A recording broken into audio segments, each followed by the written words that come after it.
Hi! Hello! Welcome back to Jyoti RSJ vlog. అందరూ ఎలా ఉన్నారు? బాగున్నారనుకుంటున్నాను. ఇప్పుడు 9:30 AM అయింది. అన్ని పనులు ఆల్మోస్ట్ కంప్లీటెడ్. కాస్త ఇండోర్ ప్లాంట్స్ 1 వీక్ అయింది సన్‌లైట్‌కి పెట్టక. సో, సన్‌లైట్‌కి పెట్టాను. తర్వాత అన్ని ప్లాంట్స్‌కి కాస్త వాటర్ పోర్ చేశాను. నాకన్నా మా ఆయనకి ప్లాంట్స్ అంటే చాలా ఇష్టము. నేచర్ అన్నా చాలా ఇష్టము. సో, ఆయనది వీటిలతో టైమ్ పాస్ చాలా చేస్తాడు. దాని తర్వాత నేను కిచెన్‌లోకెళ్ళిపోయాను. కిచెన్ క్లాత్స్ అన్నీ కూడా మనము వాష్ చేసుకోవాలి కదా! అప్పుడప్పుడు చేసుకుంటూనే ఉంటాం రెగ్యులర్‌గా. సో, కిచెన్ క్లాత్స్ హైజీనిక్‌గా ఉండాలంటే కాస్త టిప్స్ చెప్తాను వినండి. ఇక్కడైతే చూడండి నా కిచెన్ క్లాత్స్ ఎంత డర్ట్ అయింది. సో, నేను దీన్ని హైజీనిక్‌గా వాష్ చేస్తాను. ఎలా చేస్తానో చూడండి. ఒక బౌల్ ఫుల్‌గా ఒక పాత్రలో ఫుల్‌గా వాటర్ పెట్టి, దాంట్లో మనము ఏదైతే ఇంట్లో డిటర్జెంట్ వాడతామో అది 1-2 స్పూన్స్, టేబుల్ స్పూన్స్ అంతా వేసేసి వాటర్‌లోకి, దాని తర్వాత బేకింగ్ సోడా, వంట సోడా వేసేసి, దాని తర్వాత క్లాత్‌ని దాంట్లో డిప్ చేయాలి. దాని తర్వాత ఇక్కడ మనము కర్పూరం అయితే వాడతాం కదండీ ఇంట్లో, ఆ కర్పూరాన్ని చిదిమేసి దాంట్లోకి వేయాలి.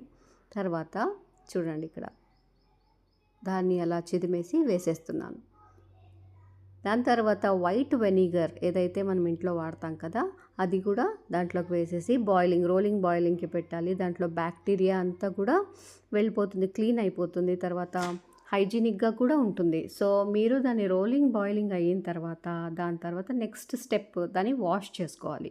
కాస్త గోరువెచ్చగా అయినంక మనం దాన్ని ట్యాప్ కింద రన్నింగ్ వాటర్‌లో కాస్త పెట్టి దాన్ని బాగా రబ్ చేస్తూ వాష్ చేసుకోవాలి. ఇక్కడ రన్నింగ్ వాటర్ కింద పెట్టి మనం రబ్ చేస్తూ దాన్ని పిండుతూ ఉంటే బాగా కొద్దిగా ఇంకాస్త క్లీన్ అవుతుంది. చాలా బాగా రబ్ చేసుకోవాలండి.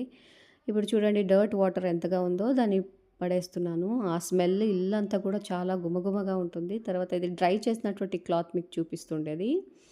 తర్వాత ఇట్లా ఆల్మోస్ట్ 11 అయింది. ఈరోజు లేట్ అయింది బ్రేక్‌ఫాస్ట్ చేసేసి నాతో నేను టైమ్ స్పెండ్ చేసుకుంటున్నాననమాట. బర్డ్ సౌండ్ వినపడుతుంది. వింటూ హాయిగా ఎంత ప్లెజెంట్‌గా ఉందో వింటుంటే. తర్వాత నెక్స్ట్ డే ప్లాన్స్ ఏవేవున్నాయో అవి నేను రాసేసుకుంటాననమాట. ఏదైనా ప్రిపరేషన్ ఉందా రేపు బ్రేక్‌ఫాస్ట్‌కి, లంచ్‌కి, డిన్నర్‌కి ఏదైనా ప్రిపరేషన్ ఈరోజు చేసుకోవాలా? రేపటి పని ఏందో అవన్నీ చూసేసుకుంటున్నాననమాట.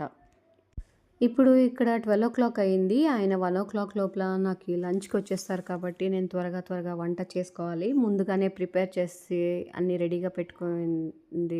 ఇంగ్రీడియెంట్స్ అన్నీ తీసుకొని గోంగూర పప్పు అయితే రెడీ చేసేస్తున్నాను. పిల్లలకి, ఆయనకి సర్ప్రైజింగ్‌గా జామున్ కూడా చేస్తున్నాను. జామున్ అంటే చాలా ఇష్టము. సో, నేనిక్కడ జామున్ కూడా అంతా రెడీ చేసేసుకొని, దాని తర్వాత నా పనులు ఏవైతే ఉన్నాయో అవి అక్కడే చేసేసుకుంటాననమాట వంట చేస్తూ. ఇంకొక వైపు పప్పు కూడా పెట్టేశాను. ఇప్పుడు యుటిలిటీ ఏరియాలో వెజల్స్ అన్నీ కూడా డ్రై చేసేకి పెట్టేసుంటాను. అవన్నీ కూడా నేను సర్దేసుకుంటున్నాననమాట. ఎక్కడివెక్కడ పెట్టేసి సర్దేసుకుంటున్నాను. ఇక్కడ అత్త కిచెన్‌లోకొచ్చింది.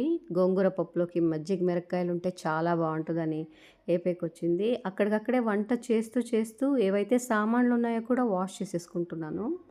ఎప్పటికప్పుడు క్లీన్ చేసేసుకుంటే పని కాస్త తగ్గుతుంది కదా మనకు కూడా. సో, అన్నీ క్లీన్ చేసుకొని వైప్ చేసేసుకుంటున్నాను. ఇంకొక వైపు గోంగూర పప్పు రెడీ. అలాగే అన్నం ఒకవైపు కూడా రెడీ అయిపోయింది. జామున్ కూడా రెడీ అయిపోయింది. ఇప్పుడు ఆయన లంచ్ కోసం వస్తారు. అరే! మీకు మజ్జిగ మిరపకాయ చూపియడం మర్చిపోయాను చూడండి. ఇక్కడ కాసేపు రిలాక్స్ అవుతాను. కొన్ని హెల్త్ టిప్స్ చెప్తాను వినండి. సో, మనకి లేడీస్‌కి లేజీగా ఉండడము, కొన్ని వీక్ అంతా కూడా బాగుంటే, కొన్ని వీక్‌లో 1 డే అన్నా మనము డ్రౌజీగా ఉండడము, లేజీనెస్‌గా ఉండడము ఇలాంటివైతే జరుగుతుంది. ఎందుకు ఇలా జరుగుతుంది? సో, ఏంటి దీనికి కారణాలంటే, విటమిన్ బి12 డెఫిషియన్సీ మనలో ఉన్నట్టయితే, ఈ ప్రాబ్లమ్స్ అయితే మనకు కనపడుతుంది.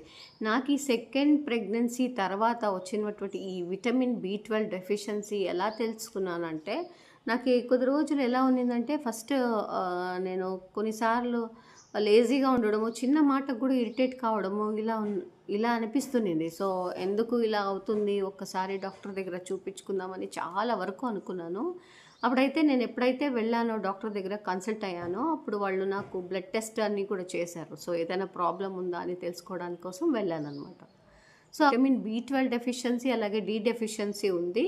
సో, నువ్వు కొన్ని సప్లిమెంట్స్ తీసుకోవాలి. వీక్లీ వన్స్ ఇంజెక్షన్స్ ఉంటాయి. అవి తీసుకోవాలి అంటే రెగ్యులర్‌గా తీసుకున్నాను. అప్పటి వరకైతే ఓకే. దాని తర్వాత నేను దాన్ని పట్టించుకోలేదు. పట్టించుకోలేదు. నార్మల్‌గా మన డే రొటీన్ ఎలా ఉంటాయో నార్మల్‌గా అలాగే ఉండిపోతున్నాను.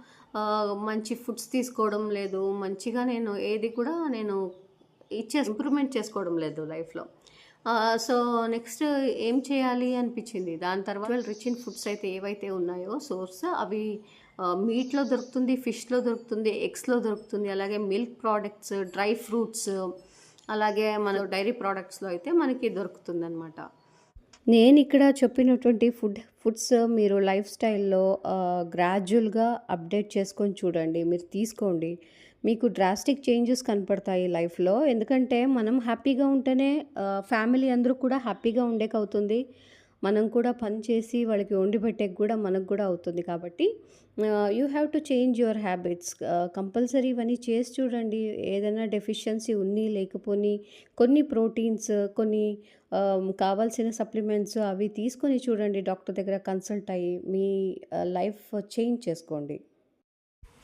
ఇంకొకటేమంటే మన లైఫ్‌లోకి self care is very important. So, self care తీసుకోవాలి.